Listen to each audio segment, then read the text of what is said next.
You know, when the smoke alarm goes off in your kitchen, your very first instinct isn't to just grab a broom, climb up on a chair, and smash the plastic casing to Right, pieces. yeah, definitely not. I mean, smashing it definitely stops the annoying noise, but But leaves the actual fire completely unattended, just burning its way through your cabinet. exactly. You look for the smoke, you check the stovetop, you find the fire. Right. And yet, what if I told you that for centuries, a massive portion of this standard approach to human health has basically been, well, smashing the smoke alarm? It's a pretty wild thought, but it's incredibly accurate when you look at the history.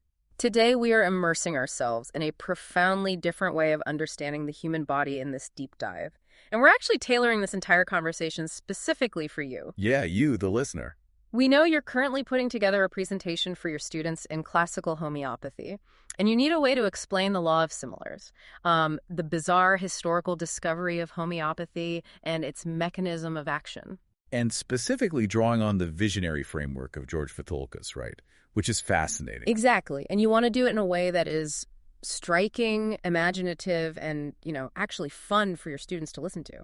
Because teaching a medical philosophy that completely inverts conventional thinking, I mean, it requires way more than just reading definitions off a slide. Nobody wants that. Right. You need to give them a narrative. You have to take them on the journey of how this counterintuitive system was actually built. So consider this your ultimate narrative toolkit. We are going to dig into the analogies, the historical accidents, and the core philosophy that will keep your classroom completely hooked. But to really grasp how homeopathy functions, we can't just start with modern theories. No, we have to rewind, right? To the wild, almost accidental, and slightly dangerous way it was born. Yeah, dangerous is definitely the right word. We have to travel back to the late 18th century to a highly respected German physician named Dr. Samuel Hahnemann. Okay, set the scene for us. So, to understand his discovery, we first have to understand his profound frustration. Hahnemann actually walked away from his medical practice entirely. Well, he just quit. He quit. He was fully qualified, but he became deeply disillusioned by the standard of care in the late 1700s. I mean, standard of care is almost too generous of a phrase for what was happening back then, Yeah. right? The medical landscape was terrifying. It was brutal. Doctors were still operating on ancient theories of balancing bodily humors. We're talking about routine, aggressive bloodletting. Attaching leeches to people. Yeah, leeches, and administering these massive, highly toxic doses of heavy metals. They were treating routine illnesses with mercury and arsenic. Right, and Hahnemann was watching his colleagues administer treatments that were often killing patients faster than the diseases themselves. Which is it's tragic. It really is. He reached a moral breaking point. In his own writings, he described this profound agony of walking in the dark, treating patients with substances he basically knew nothing about. So he felt he was doing more harm than good? Exactly. So he made the radical decision to just give up his medical practice to protect his conscience. Which, leaves him with a huge problem. He has a family to feed. Right, a very practical problem. So to make ends meet, he leans on his talent for languages and starts translating medical and scientific texts. It's grinding away. Yeah, working late into the night, just scraping by as a translator. And then in 1790, he is working on translating a book called the Materia Medica. Written by William Cullen, a very famous Scottish doctor of the era. Right, and he hits a section that makes him just stop dead in his tracks. So Cullen was discussing the treatment of malaria, focusing specifically on the use of Peruvian bark. Which we now know contains quinine. Exactly, but back then it was referred to as cinchona, or simply China. And Peruvian bark was one of the few genuinely effective treatments of the time, wasn't it? It actually did cure malaria. It did. The snag wasn't the treatment itself. It was Cullen's explanation for why it worked. Okay, what was his theory? Cullen wrote that the bark cured malaria simply because it possessed a very bitter, astringent taste. Wait, what? Yeah. He claimed it stimulated the stomach and that bitterness somehow magically conquered the fever. I mean, Hahnemann must have read that and immediately recognized the flaw in the logic. Any of your students would recognize that. Oh, instantly. Like, black coffee is bitter, dark chocolate is bitter, a mouthful of dirt is astringent. But none of those things cure malaria. Exactly. Ascribing the cure of a complex, life-threatening fever to a mere flavor profile is absurd. It's like saying a fire extinguisher puts out fires specifically because the metal canister is painted red. That's a perfect analogy for your students. Mm. And Hahnemann had the exact same thought. He found the bitter taste hypothesis entirely unscientific. He wanted a real mechanism of action. He wanted to know the actual why. Right. So, driven by this intense curiosity, he decided to do something that, well, modern ethics boards would probably frown upon. Uh-oh. What did he do? He decided to test the crude Peruvian bark on himself. Yeah, he was a completely healthy person, and he wanted to observe what the substance actually did to the uncompromised human body. So he takes what the historical sources describe as 4 drams of the bark twice a day. Right. And a dram is this old apothecary measurement, and 4 of them is roughly a tablespoon. So he is gulping down massive, heavy doses of this raw, bitter bark. It must have been awful. I can't even imagine. And he doesn't get superpowers. Instead, the sources detail a very specific cascade of physical reactions. Very specific. First, his feet get completely cold. Then he notices numbness in his fingers. He becomes incredibly drowsy. His heart starts palpitating. And finally, his body temperature spikes into a full-blown, intense fever. And Hahnemann, being the scientist he was, meticulously documented every single change in his physiology. The cold, the exhaustion, the specific nature of the fever, the intense thirst. And as he reviewed his own notes, the pattern became undeniable, right? Exactly. These were not just random side effects of eating tree bark. He had artificially produced the precise signature symptoms of malaria in his own body. So the bark didn't cure malaria because it was bitter. It cured malaria because it contained the inherent power to produce the exact symptoms of malaria in a completely healthy person. That was the light bulb moment. This single, daring self-experiment is the bedrock of the entire field. It led Hahnemann to formulate the foundational doctrine, similibus currentur. Like cures like. The law of similars. The principle basically states that any substance capable of producing a specific totality of symptoms in a healthy human being can cure that exact same totality of symptoms in a sick human being. Okay, I am going to step into the shoes of one of your students sitting in the front row right now, and I am going to push back hard on this. Do it. Because on the surface, this concept sounds entirely backwards. If I come into a clinic and I have a raging fever, a pounding headache, and the chills, giving me a substance that is known to cause fevers, headaches, and chills sounds like utter madness. That sounds like throwing gasoline on a fire. It really does. If my body is already burning up, how does giving it something that causes heat make me better? That is the absolute most important question a student can ask, because it highlights the fundamental divergence between conventional medicine and homeopathy. Okay, so how do we answer it? To answer it, we have to completely dismantle the traditional view of what a symptom actually is. And this is where the sources bring in the philosophy of George Vathulkas. Ah, right. One of the most prominent modern masters of classical homeopathy. Exactly.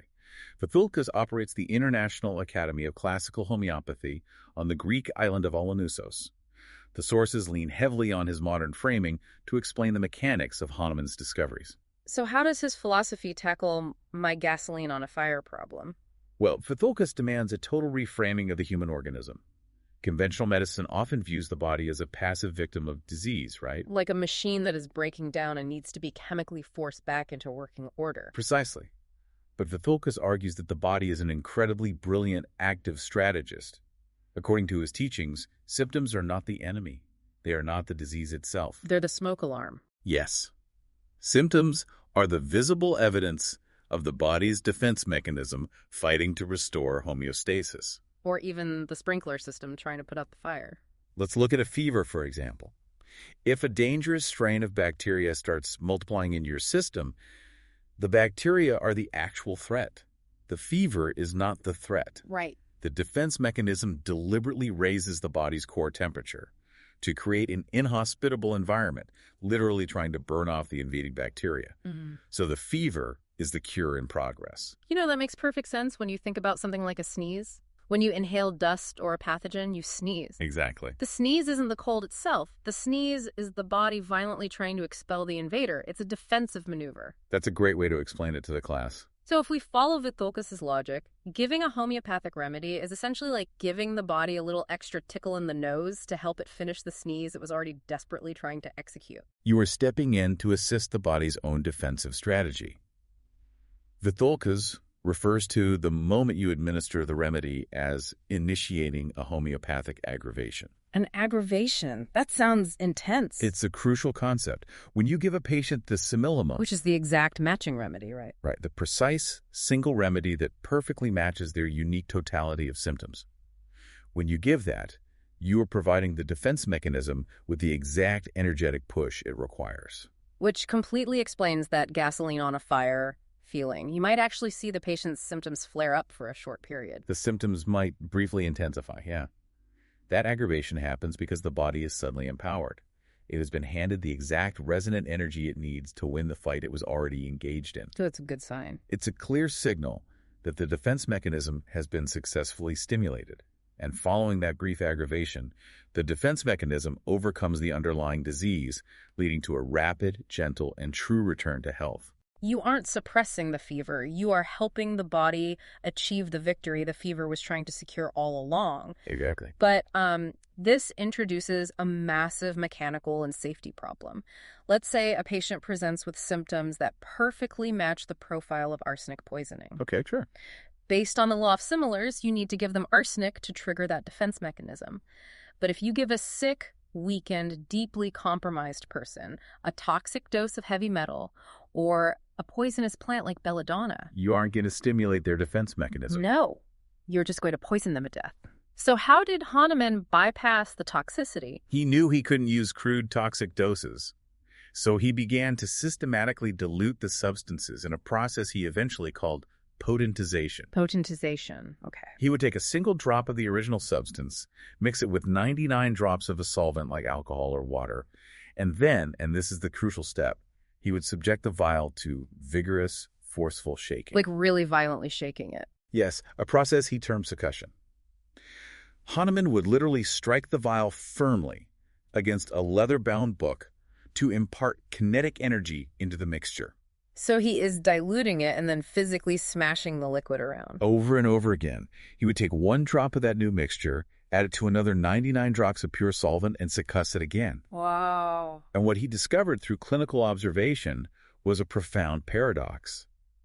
The more a substance was diluted and succussed, the more its toxic chemical properties vanished. Which makes sense. But simultaneously, its dynamic therapeutic healing power was dramatically amplified. Wait. The less of the physical substance there is, the stronger the medicine gets. That's therodopy. That completely breaks the fundamental rules of standard chemistry. If you dilute something 1 to 99 over and over, eventually there's nothing left. I mean, modern chemistry has a concept called Avogadro's number, which is essentially the mathematical limit of dilution.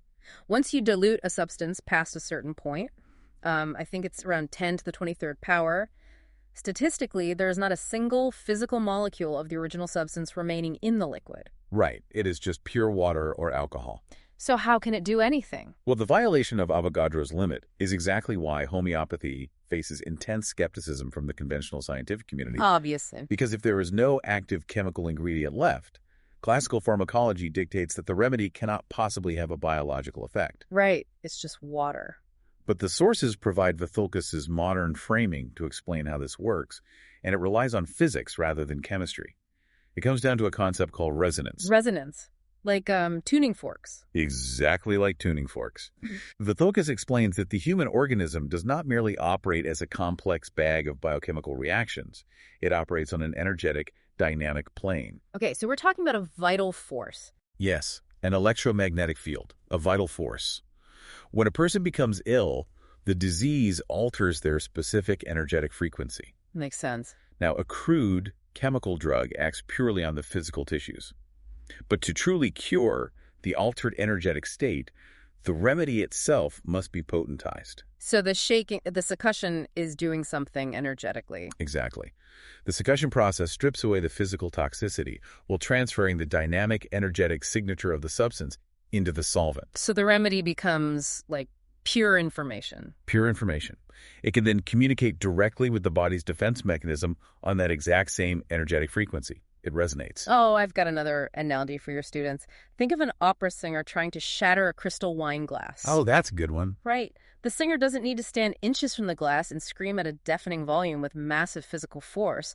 A massive blast of acoustic force is the equivalent of a heavy, toxic chemical dose. Right. It might break the glass, but it's blunt force trauma. Exactly. Instead, the singer just has to find the exact perfect pitch. If the pitch matches the natural resonant frequency of the crystal, the immaterial sound waves transfer energy perfectly into the physical structure, and it creates a massive physical effect. The glass shatters. That is brilliant. The homeopathic remedy is that perfect pitch. It is pure resonant frequency. If the homeopath selects the simillimum, that remedy perfectly matches the altered frequency of the sick patient. The frequencies align. The energy transfers, the defense mechanism receives the precise information it needs, and the body heals itself from the inside out. And if they pick the wrong remedy... If you give the wrong remedy, if the opera singer hits the wrong pitch, nothing happens. The energy just passes through the glass harmlessly because there's no resonance. So if resonance and the exact matching remedy are required to actually help the defense mechanism do its job, we have to look at the alternative. We do. What happens when we use conventional medicine under this philosophy? Like, what happens when I take a pill specifically engineered to artificially lower my fever, or I apply a steroid cream to instantly make a skin rash disappear? Vitholkas issues severe warnings about this practice. Yeah. He terms it suppression. Suppression. Yeah. We've established that the body is highly intelligent and that the defense mechanism is actively using that skin rash or that fever to push a deeper internal disease outward, away from the vital organs. Right. So when you apply a heavy chemical to forcibly shut down that symptom, you're actively fighting the body's defense strategy. It's like you're barricading the door from the outside while the body is desperately trying to take out the trash. That's exactly what it is. Yeah. Vitholkas warns that when you suppress a superficial symptom, the underlying energetic disturbance does not just disappear, it is simply trapped inside. Wow. Because the disease can no longer express itself safely on the surface, you force it deeper into the So organism. it gets worse. Much worse. A suppressed skin rash might vanish, but months later the patient might develop asthma. The disease has moved from the skin to a vital organ.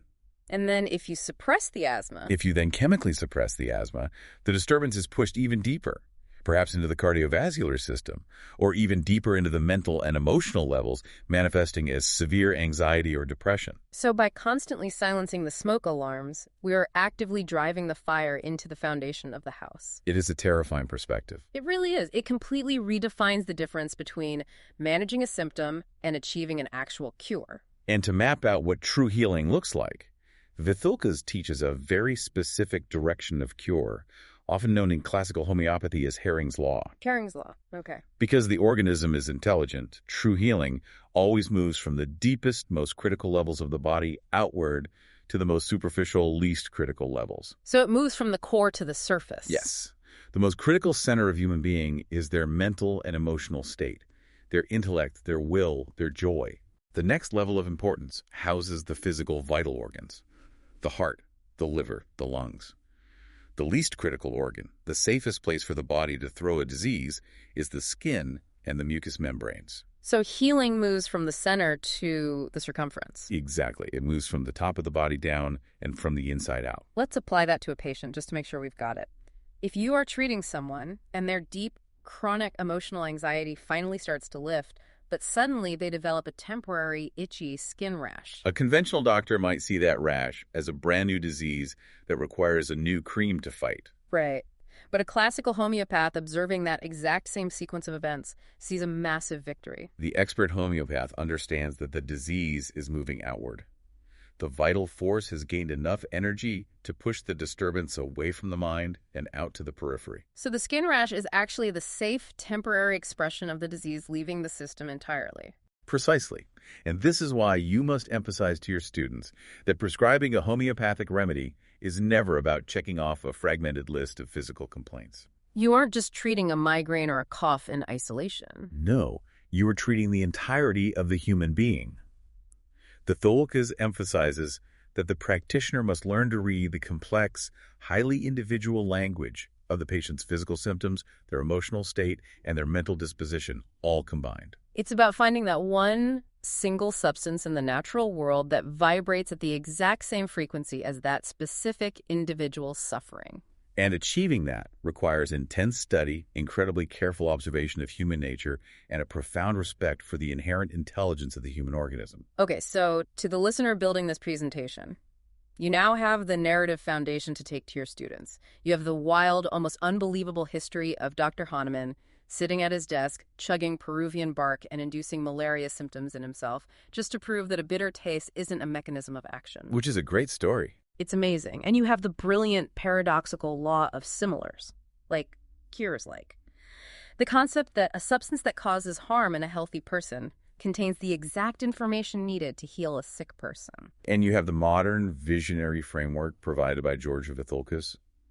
The understanding that symptoms are the intelligent defense mechanism hard at work. The smoke alarm. The smoke alarm. The concept of homeopathic aggravation, where the simillimum provides the exact resonant energy needed to empower the body's natural defenses to finish the fight. And perhaps most importantly, the critical danger of suppression. The risk of pushing disease deeper into the vital organs and the mind by chemically silencing the body's cries for help. Your students are going to be absolutely captivated by this. I think so too.